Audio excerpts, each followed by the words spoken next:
Welcome to the Finding Joy in Your Home podcast. I am your host, Jamie Balmain, and this is the podcast where we blend deeply theological topics with thoroughly practical application, all for God's glory. Hey friends, welcome back to the Finding Joy in Your Home podcast. I'm your host, Jamie Balmain.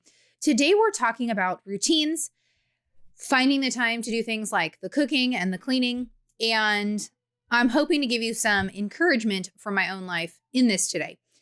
And that's not because I am perfect and I have this all together. In fact, it's because I have really struggled in this area of figuring out how to get the cooking and the cleaning and the taking care of everybody done.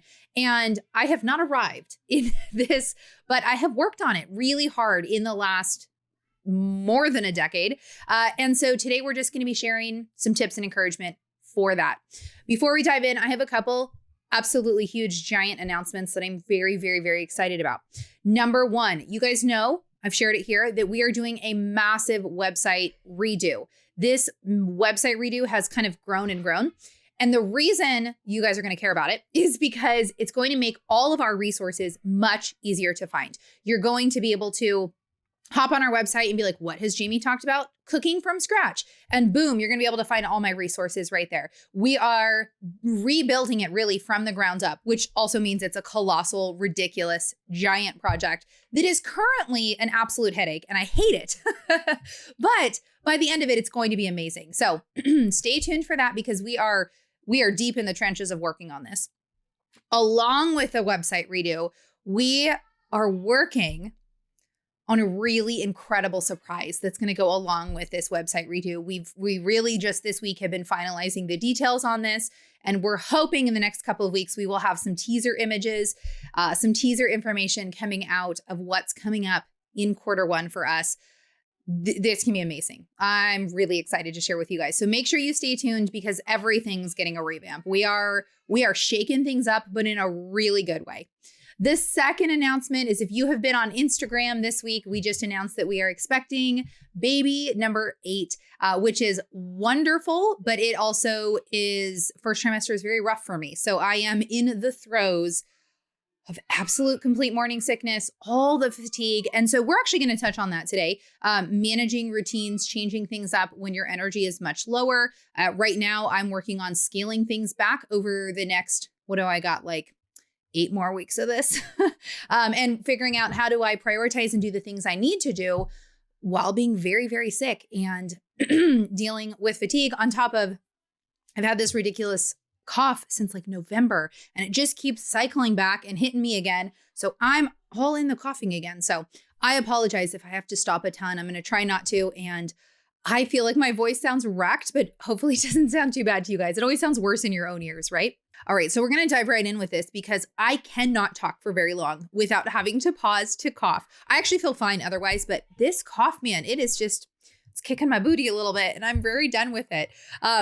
Hopefully we'll be through it soon.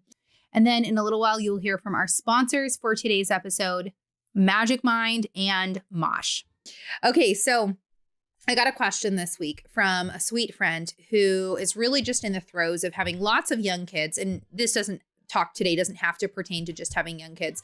But it is very tough when you're in the little years with lots of little children and the physical demand, all of that is super tough. So she asked a great question that I thought this needs more than a paragraph to respond to. So I'm going to talk about it here on the podcast. So she said, Jamie, do you have any sort of podcast or resource that goes over what your daily flow is with all your kids, homeschooling, and keeping the house from being a complete disaster? I got to say right now, like half my house is a complete disaster right now. So we're going to talk about that. All right. She says, I really feel like I need some help because it feels like things are very out of order, but I don't know where to start. I am 4 months postpartum, which is part of it. Okay. So I'm trying to gather my thoughts because there's 50 areas I could go in the direction. All right. First thing we're going to talk about, first of all, is that to have an orderly home that is peaceful, that is working well, it doesn't mean that your house is going to actually be spotless all of the time. There are some very gifted women in my life who definitely have the gift of cleaning and organization, and they spend a very large chunk of their time doing that. It's very, very important to them. And I would say their house probably is spotless 99.9% of the time, although to them, it doesn't feel like it. They always see all the little spots and stuff, right? But often especially when you are a homeschool family and you're home a lot. Your house is just not always going to be perfect. So our goal is not to have perfect homes. It's not to have these Pinterest-worthy homes. And I do think it's really difficult with the way that social media is. Even I feel like in the last 2 years, social media has changed a bit to where you come across all these influencers who have $30 million homes, it feels like, $100,000 kitchens, and even just their clean home is automatically going to look better than my clean home because it's this gorgeous, incredible, amazing home. And no, I mean, if you have an amazing home, praise God for that. But I think our perspective can be skewed a little bit with $30,000 furniture that just automatically looks nicer. You know what I mean? And so we have to be really careful that what we see on Instagram, what we see on social media does not reflect reality. So we are a busy homeschool family. So when we're homeschooling in the morning, we clean up and we clean up and we clean up. And then every time I turn around, there's just stuff everywhere. My house, if it does ever get to perfect status, don't know that it really ever does. It's getting messy again 10 minutes later, and we're picking up again. And the kitchen's constantly in a state of cleanup. And so what I really want to encourage you is that our goal is not perfection. Our goal is an orderly, peaceful home that is running well for the members inside the home. So I will back up. I'll give you guys a little bit for those of you who are new here. Hello. So we are expecting baby number 8. We have 7 children, 11 years old down to 17 months. And then this new one on the way, which this could be twins. We have 2 sets of twins, spontaneous twins. And, but they're our oldest. So we had 2 sets of twins back to back. We had 4 children in 2 years. We had 4 children in diapers. It was a wild time. And then and they're all boys. All boys. And then we have our daughter, and then we have 2 more single boys. So we had 2 sets of twins and then 3 singles. So I keep saying this is a single boy, and we're so happy for that. But I don't actually know. We don't know what it is. We haven't had an ultrasound yet. We don't know if it's twins, the genders, anything like that. But several of my kids are absolutely convinced that it's twins. So we shall see. But we have a busy household, right? We homeschool, and Jason and I run our business here full time from home. So we have a lot of activity going on within the home. We're very home based. We do live in a small house. And so I feel like nothing ever really stays put away for very long because we're reading and we have books out and kids are getting art stuff out. And Jason and I we film here in our bedroom. So stuff kind of gets shoved away so that I have space to film. So those sorts of things just happen. And we can often get down on ourselves that our house is too messy, or it's too cluttered, or it's too this, or it's not fancy enough, or whatever, because we're comparing to this fakeness that we're seeing on social media, or not necessarily fakeness. Some people are really incredible at keeping a house very, very clean, very orderly. But that's a bigger priority for them. And so we have to figure out, what does that look like for our home? So my house is not perfect. And yet we really do strive to keep it cluttered free, to be able to reset the house at the end of the day. I really do love a clean kitchen. I love when stuff is put away and it's clean, but we also do a lot of cooking from scratch. We do a lot of cooking, which means my kitchen is covered in stuff most of the time, even though we're constantly cleaning it. Just happens. And so I have to get to a level of recognizing that with a very full, productive, busy household, with a very busy, productive kitchen, stuff is going to be out, and it's not always as clean as I would like. It's not as put away or perfect as I would like. And yet we're running a productive household. And sometimes it's just the way that it is. There's kids' art stuff out. And if I were to strive to have a perfect home, I would say no all the time to things that I should be saying yes to. I'd say no all the time to the kids getting art stuff out, or wanting to pick a new book series and getting all their books out and looking at them. There's so many times a day. And don't get me wrong, I do say no sometimes. 10 minutes before dinner, you're not getting paint out. That's not what we're doing right now. So there are times to say no for sure. But there's so many other times where I want my kids to be able to explore these subjects and do crafts and do their big projects and explore and do all these things. And so when I say yes, it means that there's more mess. And I'm constantly reorganizing our homeschool closet and our art closet because I let the kids get in there and play and do their thing. And I just have to be okay that there's just going to be more mess in this season. Someday there will not be little children in my house. I will be sad for that season when it comes, but it's also going to be a lot easier in many ways to keep the house clean and orderly up to my standard. All right, we're going to take a brief pause for our first sponsor for today's episode, which is Magic Mind. All right, if you are definitely hitting that mid-afternoon slump, like today we're talking about productivity, we're talking about routines, and it can be really tough when you hit that mid-afternoon slump where you're like, I just can't get anything done. Well, if you do not want to just chug coffee all day where it leaves you crashed and feeling jittery and feeling terrible, then I'm very excited to introduce you to Magic Mind. All right, it is this little tiny shot that you take, and it is supposed to help with that mid-afternoon slump, with energy, with sustained energy, all of that. But it doesn't do it through ridiculous amounts of caffeine or really nasty ingredients. No, it does it through superfoods. So it has got things like matcha. Matcha contains way less caffeine than coffee, and it also contains additional compounds called catechins. I never know how to say it. They extend the benefits of caffeine by slowing your body's ability to absorb it, as well as a compound called L-theanine that reduces stress. So these compounds in the matcha work together to prevent the spike in cortisol levels and then that gross crash that comes from ingesting too much caffeine. So basically, matcha is nature's extended release version of caffeine while not even having the same amount of caffeine as coffee. So you get a little bit of hit from that, but it also contains things like ashwagandha, rhodiola, lion's mane, cordyceps mushrooms, all of these that are adaptogenic, which means it helps your body adapt to stress.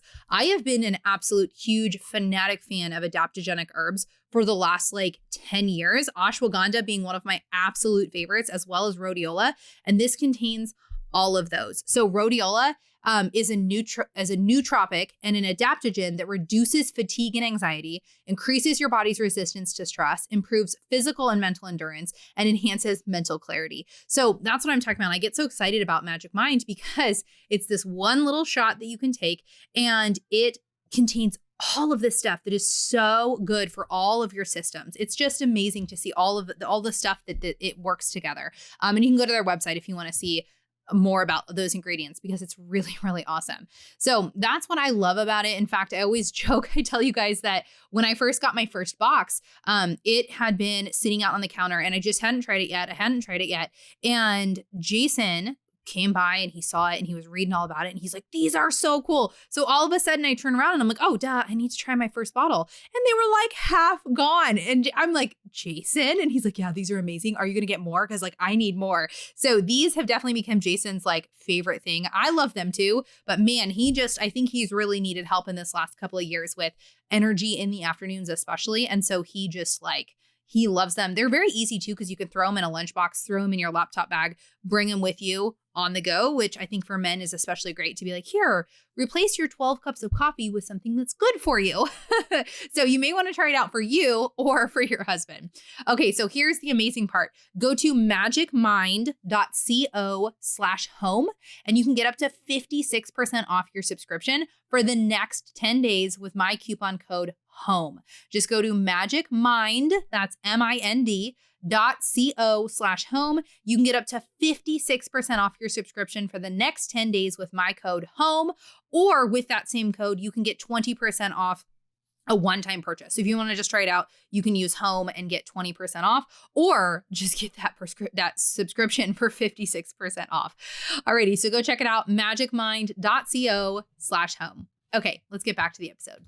And so one thing that I recognize is that this season that I am personally in, that some of you might be in too, is just recognizing that my house just may not be as clean and orderly.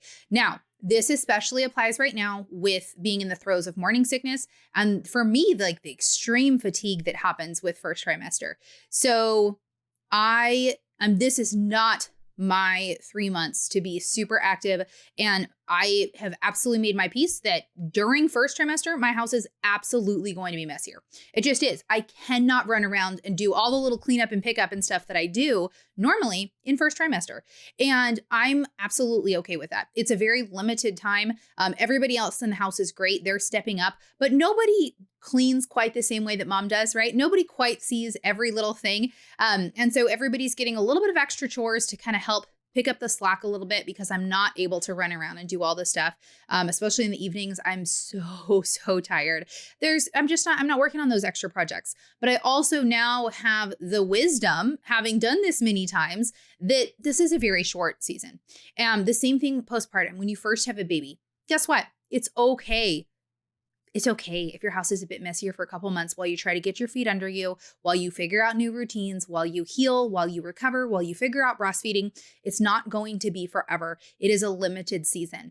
Now, there's also times though, right now in first trimester, where I also have to be super disciplined. And there's times where I need to just get my booty off the couch, whether I feel like it or not, to go get a little bit of cleaning done and to get a little bit of things done. Same thing postpartum. There always hits a point for me where I'm like, oh, it's time to get some things in order. I need to I need to get with it and figure out how to get some stuff done. And that's okay. That's okay. It's okay to sit in a season and recognize I can't do as much right now. And then to also kind of maybe move out of it a little and go, oh, I need to get up and figure out how to get a few things done. And a lot of times what we do is we feel like, oh, how I'm feeling today is how I'm going to feel forever into all of eternity. And my house is messy and it will be forever. And we just get that kind of pity party and, we just feel overwhelmed and frustrated and sad. And so recognize if you are in a season right now, if you're dealing with a chronic illness, if you're taking care of an aging parent, there are certain seasons where it's tougher to get everything done. So prioritize the things that are the most important. So for me, I prioritize getting food on the table over having the house completely clean. And so we're making sure I'm putting my energy into getting the food done, making sure I've got that planned out, that we've got snacks on hand, that maybe the kids can do a snacky lunch and I don't have to do a thing, prioritizing that. And then also prioritizing, now that my kids are older, making sure that I'm handing out, chores in a way that's going to kind of keep the house running. And we get creative with things. Like I'm not able to keep up on stuff as much, and the morning sickness is really hitting me hard this week. So one of the things we did is I got super behind on laundry this week, and there was like 6 loads. And the kids have already been great. Like they've been helping out with some more chores. And I definitely don't think that I should overload them and suddenly make them take care of the entire house. But they're productive members of this household. They are human beings that need to be trained. They can help out with a couple chores. It's not going to kill them. In fact, I think it's very good for them.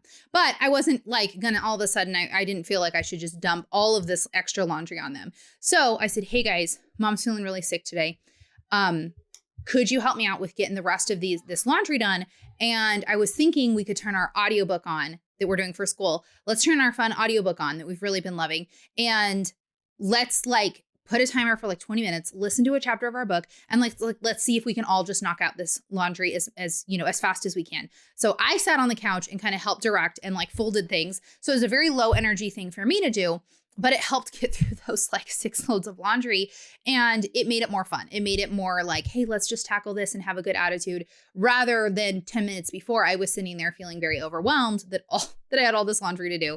And how am I going to get through this? So certain seasons do require some creativity to figure out how to get through them.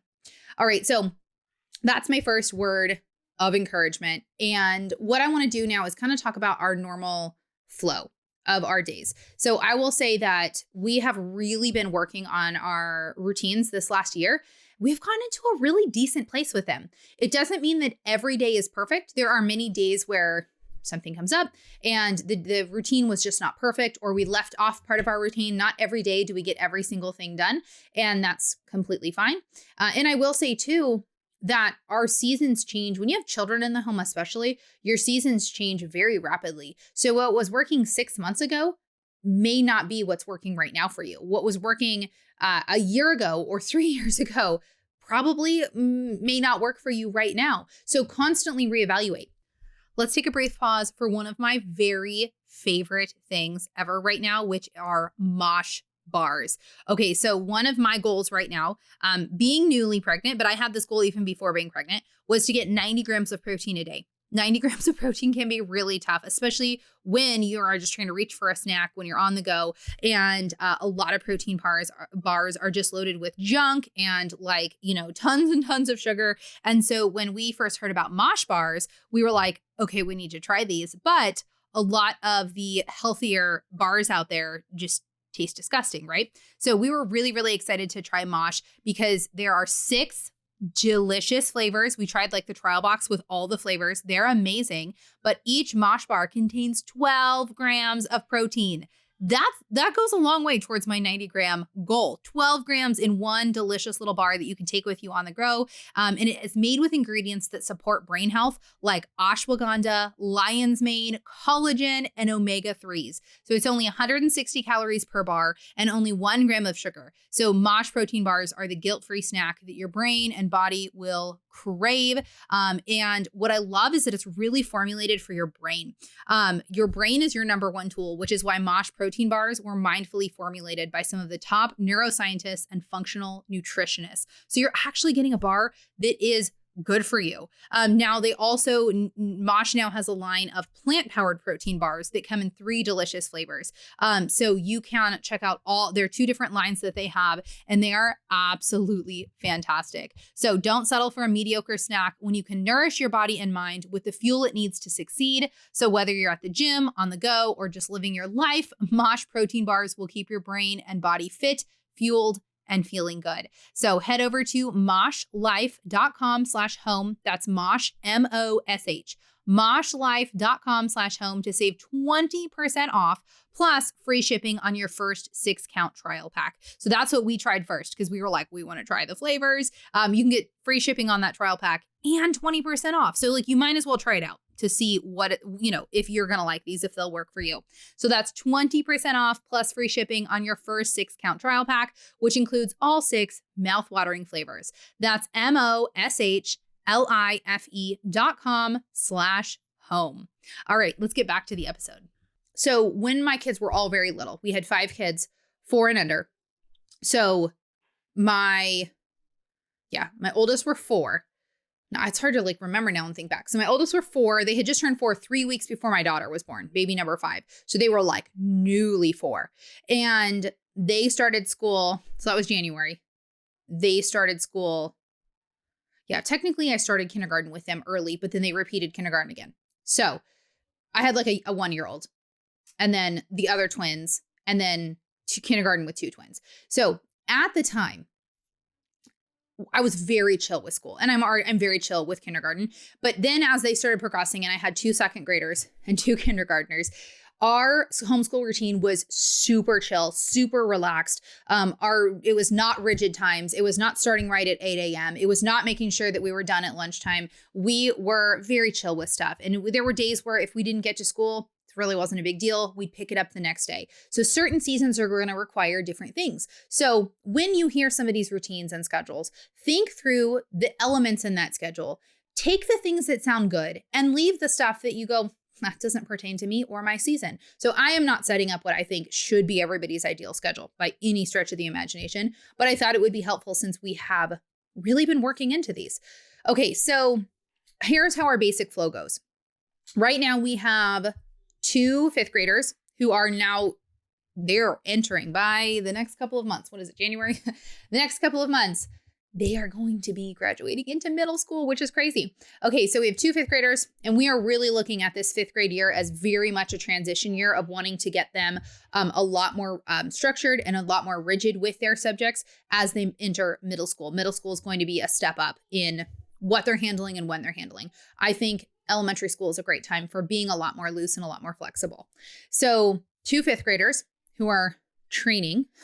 We have 2 3rd graders, and then my daughter's in 2nd grade. And then, so I'm homeschooling 5 of them. And then my one son is 3.5. The other son is 17 months. So they're the fun element that just causes chaos all through. They're the reason for the mess while we're homeschooling most of the time. Because if they're silent and happy and they're destroying another room while we homeschool, I just call that a win. I just call it a win and we'll clean it up later. Okay, so what we do now is ideally, Jason and I have been really working on this, and my schedule is going to be completely all over the place in the next 8 weeks while I'm in first trimester, which is fine. But our schedule has been to get up at 6. And then between 6 and 8, my plan then is to get up and have coffee, do my breakfast, do my Bible reading and prayer, my workout, shower, and get dressed by 8:15. The kids, the 5 older kids, they get up around 7.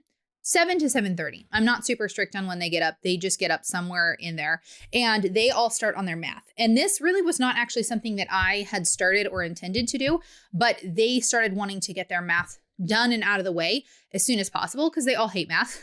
They're all actually fairly decent at it, but they hate math. It's just, it is what it is. I get it. So they started wanting to do their math first thing in the morning to get it out of the way.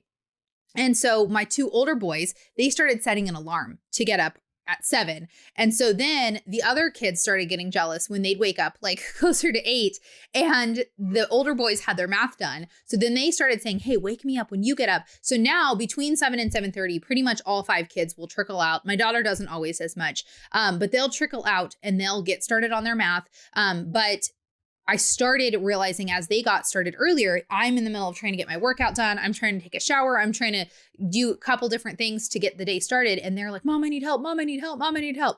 So I set the rule that you cannot ask me math questions until breakfast is done. If you have a math question, you save it and then you move on to your handwriting. So if you can't, you can start getting those subjects done, but save your questions until I'm ready to sit down and be like, okay, we're starting. So ideally, they are pretty much done with math and sometimes handwriting by the time breakfast is over, which has just been awesome. So that's been working really well.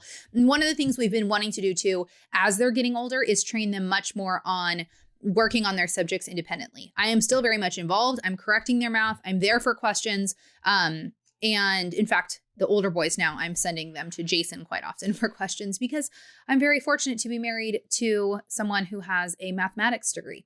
So half the time I'm like, I don't want to figure that out. Jason, they need help.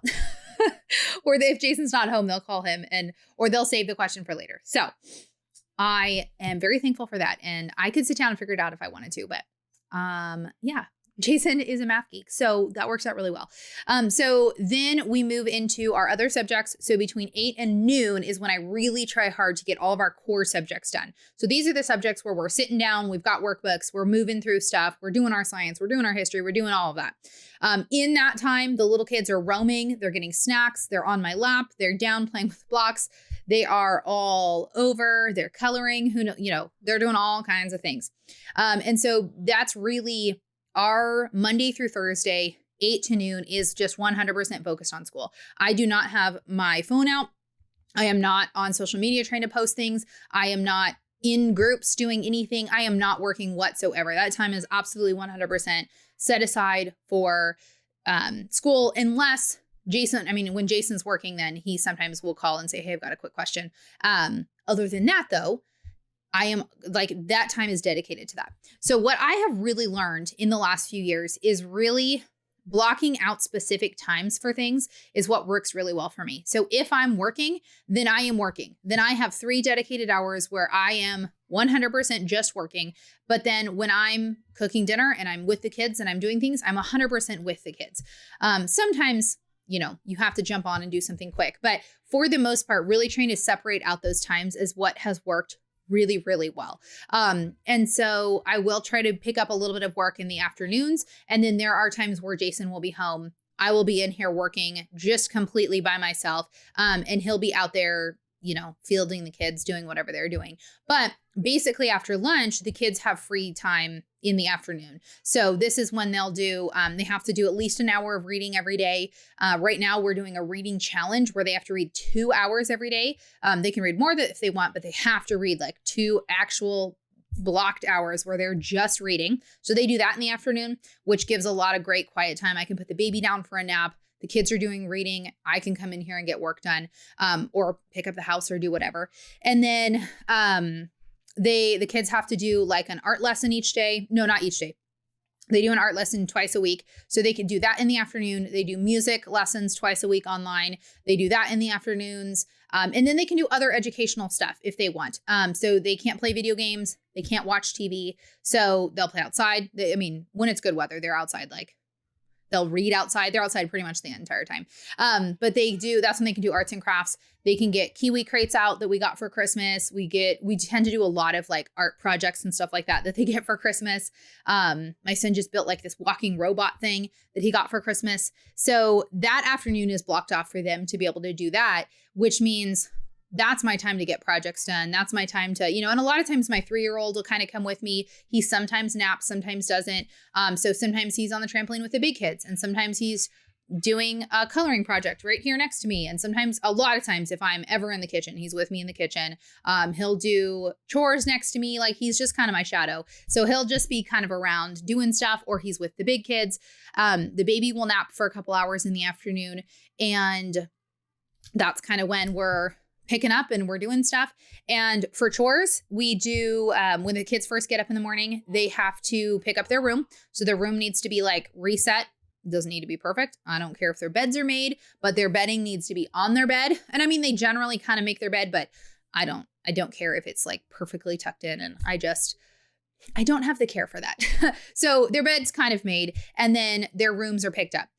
And then after breakfast, we put all the breakfast stuff away, like into the kitchen, but we don't clean the kitchen. And then as we're making lunch, I will do a cleanup. So lunch gets reset, the kitchen gets reset at lunchtime. And then we'll always do, like, after we're done with lunch, after we're done with school, we do like the mid-afternoon pickup. So before you guys go play outside, or before you go read, before you do any of those things, we're going to do a cleanup. And then we do a quick cleanup, usually like right before dinner too, because it's just what happens. Stuff gets out again. So we'll do a quick cleanup. And then after dinner, everybody has like their actual assigned chores, where somebody unloads the dishwasher, somebody else loads the dishwasher, somebody is sweeping underneath the dining room table, someone's putting the living room back together. So we'll do like assigned chores at that point. So what has worked well for us is doing these little kind of mini touch points throughout the day of, getting stuff put away and the house reset. And so when I do make breakfast in the morning, before school, I do try to kind of tidy up and put the kitchen stuff away, or breakfast stuff away, which sometimes happens, sometimes doesn't. So I feel like for us, that has worked really well, of having, I think I used to wait more and like bulk do stuff. So maybe before we had as many kids too, and definitely before we had kids, I'd kind of wait and then like vacuum the entire house at once. And then I'd clean all the bathrooms at once. And I would wait till there was 3 hours worth to clean the kitchen. Now I do a lot more like spurts. Like, I will sweep real fast, 10 minutes, that one room. I will do one quick load of dishes from breakfast and have that completely reset. And that has seemed to work a lot better, of doing these little tiny things. And probably because we do have to clean so much more now that there's so many of us in the house. There's just a lot more messes and crumbs to be made. And so there's a lot more little times where we've got the little spurts of energy of like, hey, we're going to have 10 minutes and we're going to do this really fast. All right, I wanted to take a really brief pause for our sponsor for today's episode, which is the Homemakers Friend Daily Planner. If you are looking for a planner still for this year, then you absolutely want to check out this daily planner by Sue Holy. It is a Christian planner, so there is scripture throughout, which I love. But it's a homemaker. It's a planner designed for homemakers by homemakers. So you don't have to be a stay-at-home mom to absolutely use this. But if you run and manage a household, which is probably all of us, then you absolutely need this planner. As you can see, if you're watching here on the video, it is so quick and easy to just throw this on your purse and take it with you, but it has absolutely everything that you need. It's got all the little tabs that are going to make your year successful. There's the yearly section, the month, the week. So the week at a glance, that is my favorite. You can put in your weekly goals, and then you have your weekly list right here where you can just plan out everything.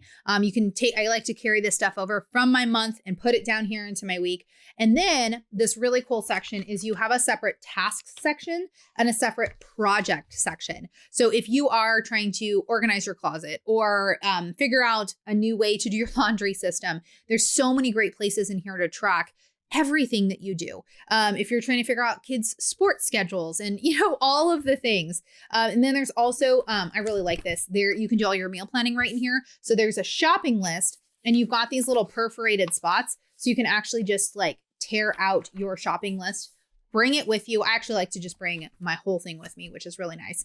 But the best part about this is there's a lot of planners out there that contain everything you need. They're going to cost $50, $60, $70, $80. But the Homemakers Friend Daily Planner is just $17.49, which means it's very, very affordable to get your planning done for the whole year. And if you use my coupon code PLANNER, PLANNER, you can get it for just $14.49. You're going to get $3 off. So for under $15, you can get this amazing planner. You're going to have a hard time even finding a planner for that price at Walmart, and it is not going to be set up like this. It is not going to have everything that you need. So go ahead and check it out. Go to homemakersfriend.com. Use my coupon code PLANNER. That is homemakersfriend.com. And just as a reminder, when you are supporting our sponsors, you are directly supporting our show, helping us keep here on the air, paying for Jason's full-time job of managing and running this business. So huge thank you that whenever you go check out our sponsors, you are really supporting us. Plus, this is a Christian small company, small business. This is her and her husband who run this and do all of it, which is amazing. It's definitely a small family business. So go support them, homemakersfriend.com. With everybody putting away 6 loads of laundry, like you can do that in 20 minutes. That's easy. Versus if I were to sit down and do that completely by myself, that's a lot harder. So that's kind of just a quick snippet of our day of getting school done and cooking done and cleaning done. And then Fridays are our project Fridays. I've shared this before, but there was a bunch of like big projects I kept wanting to get to with the kids, and I was never getting to them with our normal school routine. So finally I decided to block Fridays off. And so what we do on Fridays is I call it Project Friday. And basically what we do is we tackle a work project, and then we get to do a super fun project. So it started developing because the kids were asking to do we want to do tie-dye, and they want to do all these fun things. So finally one Friday I said, okay, we absolutely can do that this afternoon. But this morning then, if I'm going to take the time, you're going to block out a couple hours to get this fun project done. If I'm going to do that, then I need your guys' help, whipping this house into shape. And everybody's like, okay, great, let's do it. So now that's what developed is on Friday mornings, we have some sort of work project. So sometimes it's helping clear out all the cardboard from the garage that has stacked up that we need to take to the recycling place. Sometimes it's clean out the van. Sometimes it'll be like, hey guys, we need to thoroughly clean out your closet and get it reset. Something that we can do in an hour or a couple of hours that is a work project that's going to help my life run smoother, some sort of cleaning, organizing task. Sometimes it's we just need a whole house clean. You're taking the kids' bathroom, you're going to have my bathroom, and we'll just pass out a thing and be like, ready, go. Everybody go do their spot. And we just do a real thorough, quick house clean. So Friday has been great. I really like to reset our house on Friday so that it's going into the weekend, it's really clean. Because Saturdays are always a big active day. Sundays we take off as Sabbath, so we're not really doing much work around the house. I don't want to be cleaning and doing things around the house on Sundays. And then by Sunday night, that clutter has kind of built up again. And so it works really well to reset on Fridays. So we do some sort of work project, and then the mid morning to afternoon is set aside for doing something fun. We've made donuts before, and we'll do tie-dye, and we got this really cool 3D puff paint that we got for Christmas. So the kids just decorated t-shirts and hats this last Friday. And that was a blast. And a lot of the projects as they're getting older don't actually need me involved. I set them all up with it. And the 3-year-old even did it. And I was able to get some other stuff done while they were working on it. So that has really developed into a really fun tradition for our family, and our kids love it. They're always like, what's next Project Friday? So some projects are more elaborate where I have to buy stuff in advance, and I have to get ready, make sure that I've got everything on hand and I'm more involved. Other times it's much easier, where I'm here's some art stuff, go do it. So one time we did homemade Play-Doh, and then we had the recipe printed out, and then 3 weeks later, the kids were like, what are we doing tomorrow for Project Friday? And I was like, I don't know. And one of my sons was like, can we make Play-Doh again? And I was like, oh, sure. You guys have already made it. Here's the recipe. Just make it yourself. And they did. They had a blast. They spent 3 hours making Play-Doh. They destroyed the kitchen, of course, making Play-Doh, having a blast. And then everybody helped clean it up at the end. So Project Fridays have been amazing for really fitting in more of those hands-on things that I always dream of getting to and never do. So it's been, I don't know, a year and a half now of doing Project Fridays. So Fridays are great for me because they open up the schedule from our normal stuff and really open that up for getting that additional stuff done. So, all right. So that is what I've got for you kind of off the top of my head with routines, with all of the different things. If you guys have more questions, if you have other topics you want to talk about within this, please feel free to let me know. If you're watching on YouTube, you can comment right down below, or you can head to the website findingjoyinyourhome.com. We actually have comments turned off on the website just because we were having weird issues with lag and all this weird stuff. But we should have comments. I think comments should be turned back on when the website relaunches. But you're also welcome to come join our free community, findingjoycommunity.com. That is our free community. It's an app that you can download where we are talking about this kind of stuff all the time. In fact, the person who asked the question asked me that inside of our free app, and the show notes for every episode get posted in there where you can come interact and chat and talk about all these things. So if you want to come chat about this episode, you can go to findingjoycommunity.com and go ahead and get signed up. Don't forget, we've got our whole website redo. We have a very special, amazing surprise coming very soon. Well, it's not, I think it's going to launch in March, but we're going to have some teaser information for you soon. It's going to be very cool. And all kinds of other stuff coming up. All right, don't forget to check out our 2 sponsors that we have for today's episode. We have Magic Mind. You can go to magicmind.co/home to get up to 56% off your subscription if you are looking for a super food drink that's going to boost you throughout the day. And if you are looking for some amazing protein bars, head over to moshlife.com/home to get 20% off plus free shipping on your 6-count trial pack. So thank you guys so much for being part of this community. You are amazing. Thanks for chatting with me today. And we will see you guys back here next week for the next episode.